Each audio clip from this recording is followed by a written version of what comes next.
In this video, we are going to sew the buttons onto the bear's jacket. So the very first thing that we do before we assemble the jacket is we have to sew the buttons on. So we want to make sure that we're putting the buttons on the right side of the work.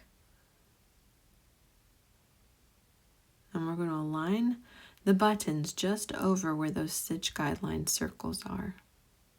So what I'll do is I'll take my needle, and it's threaded with the white thread this time, and I'm going to insert my needle from the wrong side up to the right side. So the needle should be poking out on the right side of the work on the same side where the needle is going to go, where the button's going to go on.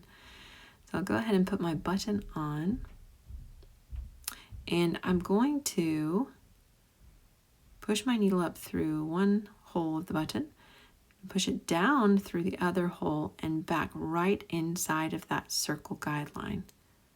I want to make sure that my needle comes up and goes down right through that circle. So I'm going to push my needle back up through that circle guideline into one of the holes of the button, and then back down where it's coming out through that circle guideline. I want my needle always to go up and down through that circle guideline so that my button will be in the right place.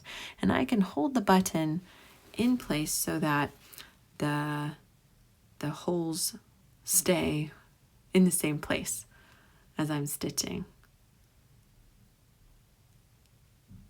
And I'm just going to pass my needle through that button 3 or 4 times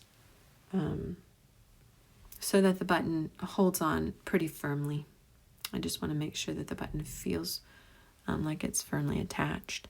Now I'm going to pick up the back side of the fabric like I've done before. Make a loop there. Push my needle through the loop twice. And I've created an ending knot.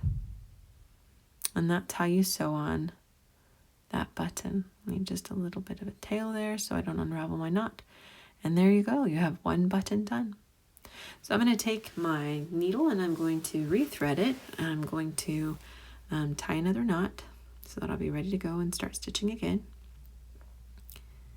And I'm going to do the exact same thing with the second button in the lower hole that I did in the upper hole with the first button. And they're going to be right next to each other. In this pattern, those 2 buttons are smack dab against each other. They should be touching, but they shouldn't overlap each other, so you can kind of adjust that.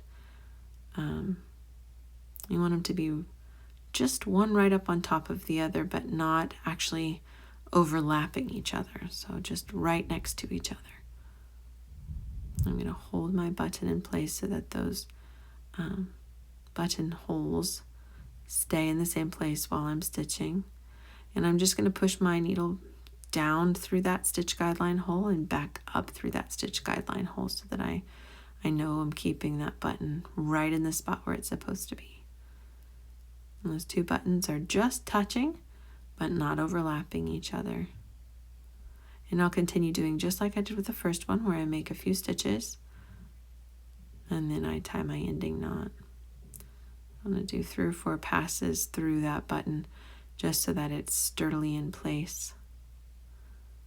Once I have it attached, I'm going to go ahead and finish with my ending knot by picking up a little bit of fabric in the back, pulling it where it's not quite all the way through to make a loop, pushing my needle through twice, pulling it tight to create a knot, and then snipping off that end so that there's just a little tail.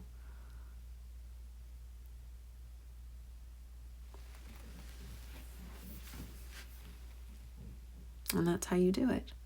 Now you want to take the other buttons and do the exact same thing on the other side so that all 4 buttons are sewn in place.